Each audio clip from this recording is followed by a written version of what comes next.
बड़े इस्लामी मालिक हैं खुद खामोश तमाशा को देख रहे हैं। क्या अल्लाह और अल्लाह के रसूल के नज़दीक इन हुक्मरानों को इंदा जवाब नहीं देना होगा कि जब आप रहमतुल्लाहि व बरकातहू। जी नाज़रीन, उम्मीद है कि सब दोस्त खैरियत से होंगे।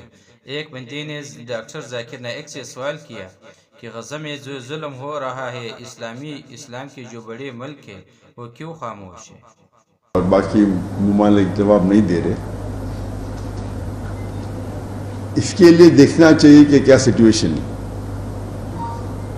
अगर वो हुक्मरान ऐसी चीज कर रहे हैं जो हिकमतन उम्मत के लिए फायदा है तो सही है, और कुरान और हदीस की रोशनी में सही कर रहे क्या नहीं।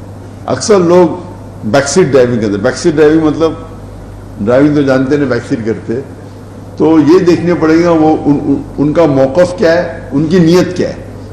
अगर नीयत ये है कि हम करेंगे तो और नुकसान होगा इसीलिए नहीं कर रहे, या करेंगे तो और फायदा होगा, तो हर हुक्मरान अपने हिसाब से वो सोच रहे हैं। तो इसके अंदर हुक्मरान को उलमा से राय लेना चाहिए कि कुरान और हदीस की रोशनी में क्या करना चाहिए। तो जब हम अल्लाह के रसूल की सीरत पढ़ते हैं तो कई वाक़ये ऐसे आते हैं जिसके अंदर हमें हिदायत है कुरान और हदीस में कि किन वाक़ों के साथ कैसा बर्ताव करना चाहिए।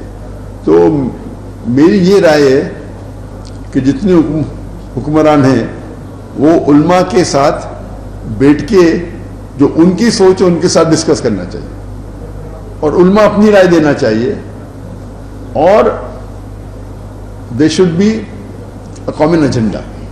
यहाँ क्या होता है, हम देख रहे हैं कि there is no connection between the उलमा एंड हुक्मरान।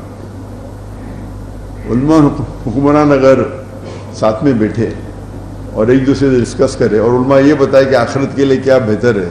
मुसलमान मुल्क है, हुक्मरान भी मुसलमान, उलमा भी मुसलमान, और वो अगर दलील पेश करे कुरान और हदीस